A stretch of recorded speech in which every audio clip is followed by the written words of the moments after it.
루비들 안녕, 루다쌤입니다. 여러분 잘 지내시고 계시죠? 오늘 선생님 영상의 전체적인 색감이나 그런 게 어때요? 선생님이 사실 드디어 아이폰 13으로 바꿨어. 그래서 지금 아이폰 13으로 찍고 있는 중입니다. 선생님이 2017년도에 아이폰 8을 사가지고 그걸로 지금까지 사용을 했었거든요. 선생님도 진짜 핸드폰 바꾸는 건 너무 귀찮아하는 스타일이야. 막 전자기기 나올 때마다 사고 싶은 그런 생각이 없고, 선생님은 아이패드도 그냥 1세대 계속 사용하고 있고요. 아이폰도 그냥 이번에 고장 안 났으면 안 바꿨을 거야. 근데 선생님 아이폰 고장 났더라고. 마이크가 안 돼서 막 통화를 하는데 선생님 목소리가 안 들어가고 막 그렇더라고요. 이 마이크를 사용해가지고 이제 유튜브 같은 경우는 괜찮은데, 그래가지고 어쩔 수 없이 바꿨어요. 진짜 고장나지 않았으면 안 바꿨을 텐데 또 바꾸고 나니까 좀 기분이 좋은 것 같기도 하고 영상은 또 어떻게 나오고 있는지 궁금하기도 하네요. 어쨌든 그렇습니다. 선생님의 잠깐의 자랑 타임이었고요. 여러분 바로 이번 주의 컨텐츠 한번 읽어보도록 할게요. 사실 여러분 이번 신청 사연은요, 더 이전 신청 사연도 있는데 이번 주에 유난히 좀 이거에 대해서 다뤄달라고 요청하는 글들이 많아가지고, 그래서 선생님이 좀 더 빨리 이 컨텐츠를 만들게 됐어요. 이게 좀 시험 공부를 하기 전에 중요한 꿀팁이 될 것 같아서, 바로 여러분이 많이들 요청하셨던 스터디 플래너 작성 방법입니다. 여러분 사연 하나 읽어볼게요. 일단 첫 번째는요, 선생님 플래너 계획 쓸 때 꿀팁 좀 영상으로 남겨주세요. 그리고 선생님 학창 시절에는 플래너 어떻게 쓰셨는지도 궁금합니다 라고 하는 것과, 또 두 번째, 선생님 스터디 플래너라고 불리는 일명 스플 쓰면 좋을까요? 요즘 공부 계획만 세우고 지켜지지 않는 것들이 너무 많아서 스프를 써볼까 하는데 루나쌤께서 혹시 써보셨다면 조언 부탁드려요. 그리고 어떻게 쓰면 좋은지도 알려주실 수 있나요? 라고 하는 글들이었습니다. 여러분 스터디 플래너 다들 사용하고 계시죠? 스터디 플래너가 시중에 나와 있는 게 굉장히 많다고 알고 있어요. 선생님 같은 경우도 이제 선생님이 학창 시절 때는 스터디 플래너가 그렇게 다양한 종류가 있지 않았는데 한 7년, 8년 전부터 스터디 플래너가 정말 여러 가지의 종류가 생겼더라고. 그래서 이제 선생님 대학교 다닐 때도 막 그때도 스터디 플래너 다 작성해서 다녔거든요. 왜냐면 내가 해야 될 일이 굉장히 많이 있기 때문에. 그래서 뭐 월, 화, 수, 목, 금, 토, 일 뭐 이런 식으로 그냥 되어 있는 거 뭐 사가지고 하기도 하고 뭐 그랬었는데요. 여러분 스터디 플래너를 어떤 거 사야 될지에 대해서는 뭐 크게 고민을 안 하셔도 괜찮을 것 같습니다.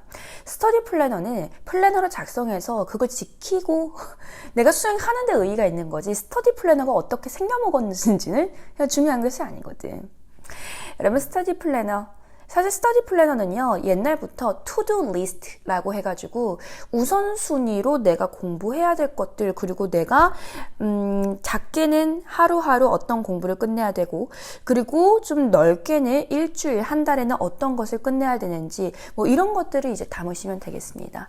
여러분 그랬을 때 일단 스터디 플래너는요, 어떤 것을 사용하시든지 상관없고요. 그리고 선생님 같은 경우는요, 보통 포스트잇을 많이 활용을 했습니다. 굳이 스터디 플래너를 내가 예쁘게 작성을 하다 보면은 자꾸 다꾸처럼, 다이어리 꾸미기처럼 예쁘게 막 이렇게 하는 경향이 생길 수 있기 때문에 그냥 그런 것 자체를 원천 차단하려고 선생님 그냥 안 하려고 저기 투박하게 그냥 포스트잇으로 책상에 딱 붙여버렸어. 그리고 내가 책상에 앉은 자리에서 그 포스트잇 보면서 내가 쭉쭉쭉쭉 공부할 때까지 공부하고, 그 페이지에 적혀있는 거 그대로 공부하고, 그 다음에 다 됐으면 거기 스터디 플래너에 딱 체크하고, 그 다음에 또 하고, 그 다음에 또 포스트잇 체크하고, 그냥 이렇게 했거든요.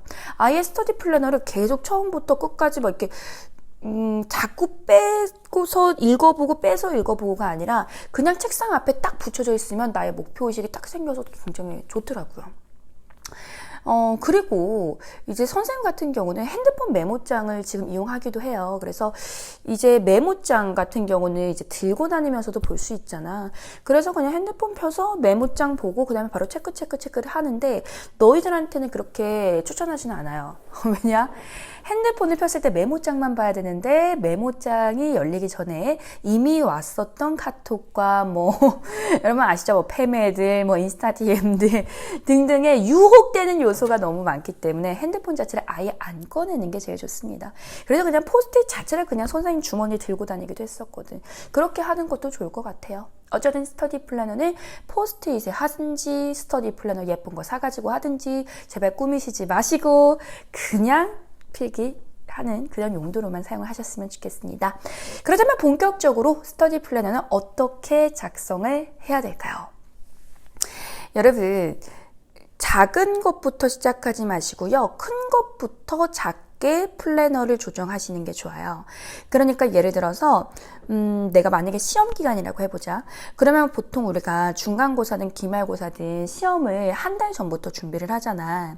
한 달 전부터 준비를 하면 내가 이번 주에는 내가 국어를 며칠 정도 안에 끝낼 수 있을 것 같고 영어를 며칠 안에 끝낼 수 있을 것 같고 사회, 과학 이렇게 뭐 수학 이런 것들은 며칠 안에 끝낼 수 있을 건지 범위를 쭉 보다 보면요. 물론 한 달 전에는 시험 범위가 확정되지 않은 경우도 많이 있지만 그래도 여러분 이제 공부 한 데까지 또 나갈 수 있을 법한 범위까지 보셔야죠. 이것들을 쭉 보면서 또는 문제집을 쭉 보면서 내가 여기까지 해야겠다 라고 하는 그게 생겼으면요. 내가 하루에 이것들을 얼마만큼 많이 할 수 있을지에 대해서 내 분량을 확인하셔야 돼요. 그 다음에 그 분량을 하루하루로 나누어서 그 다음에 이제 작성을 하는 거거든. 그래서 내가 한 달 동안 무엇을 할 건지 과목별로 내가 원하는 목표량을 정하셔야 되고 그것을 일주일 단위로 쪼개셔야 돼요. 내가 일주일 동안은 적어도 이 정도 범위까지는 나가야 돼. 뭐 또는 이 정도 내가 본문까지는 외워야 돼. 뭐 이 정도까지는 내가 문제 풀어야 돼라고 하는 거를 일주일 단위로 쪼개서 다시 한번 범위를 구체화시키세요. 그럼 이제 일주일이 됐잖아. 그 다음에 이제 어떻게 하는 거야? 얘를 이제 월화수목금토로 쪼개야죠. 그죠? 여러분 시험 기간 같은 경우는 지금 중3 언니 오빠 형 누나들은요 지금 시험 기간이라서 정신이 없을 텐데 시험 기간 때는요 사실 주말도 쉬지 않습니다. 선생님이 보통 일주일 중에서 뭐 6일 정도는 공부를 해도 뭐 일요일 하루 정도는 뭐 하루 종일 푹 쉬면서 리프레시 해라 충전하는 시간 가져라 라고 얘기하지만요 시험 기간에는요 예외죠. 시험 기간에는 워낙에 월화수목금 학교 학원 다닌다는 게 너무 많아서 내가 진짜 순전히 공부할 수 있는 시간이 너무 적기 때문에 당연히 주말을 이용해서 공부를 더 많이 해야 되거든. 그래서 주말도 껴가지고 스터디 플래너를 작성을 하셔야 돼요. 그래서 내가 시험 기간이 아닐 때니 하루 정도 노는 날 있잖아. 하루 정도 노는 날은 빼고 그 노는 날이 여러분 뭐 선생님은 주말에 하루 노는 거를 추천하긴 하지만요. 내가 뭐 친구들이랑 약속을 잡다 보면 꼭 주말이 아니더라도 뭐 평일에 하루 뭐 에버랜드 간다든지 이렇게 하루를 통째로 날려버리는 약속 같은 것들이 있을 수 있잖아. 그러면 이제 그때 뭐 내가 수요일에 에버랜드 가기로 했어. 그래서 하루 종일 공부를 못해. 그럼 그때 빼고 월, 화, 그 다음에 목, 금, 토, 일까지 하는 거야. 그러니까 일주일에 내가 분량이 있으면이 그 분량을 무조건 내가 맞춰서 공부를 해야 된다라고 하는 생각으로 해야지 이때는 뭐 때문에 안 되고 이때는 약속이 있어서 안 되고 이때는 친구랑 3시간 동안 놀기로 해서 안 되고 뭐 이런 식으로 가시면 안 돼요. 3시간을 놀든 하루 종일 놀든 니네 자유야. 근데 자유에는요 항상 책임이 따르는 거 알죠? 그거는 너희의 자유의지고 자유지만요. 내가 정해놨던 분량을 무조건 이번 주 내에 끝낸다는 생각을 가져야 돼. 그러니까 내가 3시간을 놀았어. 근데 그것 때문에 내가 오늘 할 양을 다 못했잖아. 그러면이 당장 내일로 미룬다고 생각하지 마시고요. 어느 정도는 내가 좀 잠을 줄여서 오늘 해놓고 그리고 나머지는 또 다음날 좀 해놓고 하면서 분량을 조정하셔야 돼요. 아시겠죠? 그리고 이런 질문들도 좀 많았어. 선생님 스터디 플랜 이런 걸 잡을 때, 공부 계획을 잡을 때, 노는 날은 어떻게 해요? 노는 날은 뭐 잡아야 되나요? 스터디 플래너를? 이렇게 질문하는 경우가 있는데, 하루 종일 노는 경우가 있고 파트타임으로 노는 경우가 있죠. 여러분 하루 종일 논다고 해서 막 내가 올나잇을 하는 건 아니잖아. 막 친구 집에 가서 하루 종일 자고 막 이런 건 아니잖아. 내가 하루 종일 논다고 해도 분명히 집에 들어와서 최소 2시간 이상은 공부할 수 있는 시간이 있을 거라고 보거든요. 아니 내가 막 아침에 나가 놀았어. 내가 밤 8시에 들어왔어. 저녁 먹으니까 9시야. 뭐 씻고 뭐 하다 보니까 10시야. 그럼 최소 2시간 이상은 공부할 수 있는 시간이 있다고 보거든요. 2-3시간 정도는. 그때 공부는 하셔야겠죠. 그래서 통으로 아예 노는 날은 없었으면 좋겠어. 스터디 플래너를 작성할 때도. 일요일도 마찬가지. 선생님이 웬만하면 월, 화, 수, 목, 금, 토까지 공부를 하시고 그 다음에 이제 일요일에는 뭐 쉬어라 이렇게 얘기하는 경우들이 많이 있는데 일요일도 마찬가지야. 일요일도 여러분 뭐 아침 9시부터 뭐 저녁 11시까지 놀지는 않을 거 아니야. 뭐 아침 9시부터 내가 놀러 나갔다고 할지라도 뭐 그때부터 쉬었다고 할지라도 적어도 내가 저녁 8시 정도면 집에 들어오지 않니? 뭐 씻고 뭐 하다 보면은 뭐 9시 정도 될 텐데 9시부터는 내가 어느 정도 워밍업을 좀 해야 되거든, 공부를 하기 위해서. 그러니까 아예 하루도 책상에서 책을 안 펴보고 자는 날은 있으면 안 된단 말이야. 그러니까 그런 것들을 다 생각을 해서 스터디 플래너를 짜셔야 돼요. 그리고 스터디 플래너는 한 달 단위로 막 다 짜서 이날 뭐 하고 이날 뭐 하고 이날 뭐 하고 이렇게 하는 게 아니야. 한 달은 정말 크게 보는 거고 그 다음에 일주일 단위로 내가 어떤 분량을 끝낼지를 내가 다시 한번 구체화시킨 다음에 하루하루 데이별로 내가 해야 될 일을 적는 것은 일주일 단위로 적으셔야 돼요. 일주일 단위로 적고 그 다음에 내가 이걸 하면서 부득이한 약속을 내가 잡지 않도록 내가 노력하셔야 돼요. 예를 들어서 내가 즉흥적인 약속, 즉흥적으로 친구가 나와라 이런 것들은 다 거절해야 된다라고 하는 거지. 친구랑 놀지 말라는 게 아니라 친구랑 약속을 잡는 거는 적어도 일주일 전에 그렇게 스터디 플래너 잡기 전에 그 다음에 해야 되고 그 후에 잡힌 약속들 같은 경우는요. 웬만하면요. 그런 약속은 잡으시면 안 되죠. 왜? 선약은 너 스터디 플래너였잖아. 그거 먼저 해야지. 이거 사정 저거 사정 다 봐주고 나면 스터디 플래너 지킬 수 있는 날이 별로 없습니다. 스터디 플래너에 나를 맞춰야지 내 일정에 스터디 플래너를 껴맞추시면 안 돼요. 그래서 일주일 동안 내가 해야 될 분량을 잡으시고 그 다음에 데이별로 쭉쭉쭉쭉쭉쭉 써주시면 되는데요.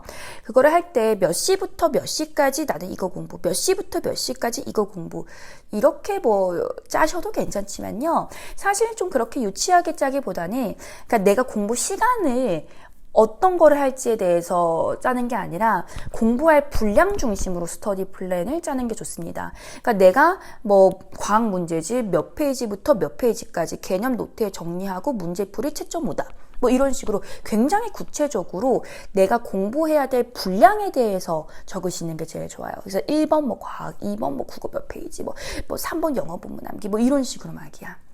그래서 1번, 2번, 3번, 4번, 5번 이런 식으로 분량대로 가시고 그 분량을 내가 못 끝냈으면요. 잠을 자지 말고 하세요, 여러분. 알겠죠? 잠 잘 거 다 자고 놀 거 다 놀았더니 이거 뭐 할 시간이 없네. 내가 공부량 너무 많이 잡았나가 아니라 공부량 할 수 있을 것 같아서 그렇게 잡은 거잖아. 그러면 이제 그거에 너를 맞춰야지. 너의 스케줄에 공부를 맞추는 게 아니라. 아시겠나요? 그리고 내가 부득이하게 오늘 정말 열심히 공부를 했음에도 불구하고 오늘의 분량을 다 못 끝낸 날이 분명히 있을 거야. 그러면요 이제 그거를 스터디 플래너를 항상 자기 전에 한 번 수정을 해야 돼. 다 끝냈으면 수정할 일이 없겠지만 다 끝내지 못했으면은 그 다음날 더 해야 될 거 아니야. 그러니까 더 해야 되기 때문에 이제 그것을 위해서 여러분께서 수정을 하는 작업이 필요합니다. 그래서 내가 원래 해야 될 분량이 있는데 이게 이렇게 미뤄졌어. 딜레이가 됐어. 그러면 분명히 내가 원래 하려고 했었던 공부 시간만 공부를 하면요. 이 딜레이된 분량을 할 시간이 없겠죠. 그렇기 때문에 내가 그럼 내일은 1시간 좀 일찍 일어나서 요거를 마저 하고 그 다음에 요걸 해야겠다. 이런 식으로 조절을 하셔야 돼요. 조절하면서 수정, 조절, 수정, 조절, 수정하면서 가는 겁니다. 그래서 결국엔 스터디 플래너를 작성을 하시면요. 내가 100%는 못할 수도 있어. 근데 일주일을 돌아봤을 때 보통 90% 이상은 합니다. 내가 뭘 해야 될지를 알아야 내가 나를 쪼으면서 공부를 하지. 내가 뭘 해야 될지도 구체적이지 않은데 그냥 책상에 앉아서 공부나 해야지. 책 피고 있는다고 해서 공부되는 거 아닙니다. 내가 무엇을 해야 될지 공부에 대한 계획과 플랜을 구체화시키면 구체화시킬수록 훨씬 더 여러분 잘할 수 있습니다. 그래서 최대한 구체적으로 학습 플랜은 적으시고, 그리고 스터디 플래너 작성 시간이 10분 이상에 넘어가면 안 됩니다. 10분 정도는 그래 봐줄 수 있어. 뭐 정확하게 이렇게 범위 이렇게 살펴보고 이렇게 하면서. 그렇지만 10분 이상 그렇게 막 소비를 한다고 하는 거는, 그거는 다이어리 꾸미기지 진짜 스터디 플랜이 아니거든요. 물론 스터디 플랜을 그렇게 자세하고 구체적으로 적기 위해서 시간이 더 걸릴 수 있겠지만 최소 15분이라고 생각을 합니다. 그리고 매일매일 분량을 수정하는 그런 시간은 5분 이내로 가셔야겠고요. 스터디 플래너를 잡는데 너무 많은 시간을 갖지 마세요. 그거는 공부 못하는 사람의 특징이거든. 왜 공부하려고 하면 괜히 책상 정리하는 사람처럼 실제로 공부를 해야 되는데 공부하는 시간보다 계획 짜는 시간이 더 많은 사람들이 있어. 이런 사람들은 안 된다고 하는 거야. 요거는 좀 기억해 주셨으면 좋겠습니다. 여러분, 이제 여기까지 스터디 플래너 작성법에 대해서 좀 말씀을 드렸는데요. 어떠셨나요? 좀 도움이 되셨는지 모르겠어요. 스터디 플래너를 작성하는 데 있어서 굉장히 어려움을 겪고 있는 친구들이 은근히 많이 있더라고. 그래서 좀 헷갈리는 부분 또 있고 그러면요, 좀 더 자세하게 또 질문 남겨주시면 선생님도 자세하게 다시 답변 달아드리도록 하겠습니다. 오늘 여기까지 얘기하도록 하고요. 여러분, 굉장히 춥죠 요즘. 다시 날씨가 약간 풀린 것 같기도 하고, 추운 날씨, 쌀쌀한 날씨 따뜻하게 입고 절대 감기, 코로나 걸리지 마시고요. 우리는 그러면 다음 주에 또 더 좋은 영상으로 다시 찾아뵙도록 하겠습니다. 여러분, 그러면 그때까지 안녕.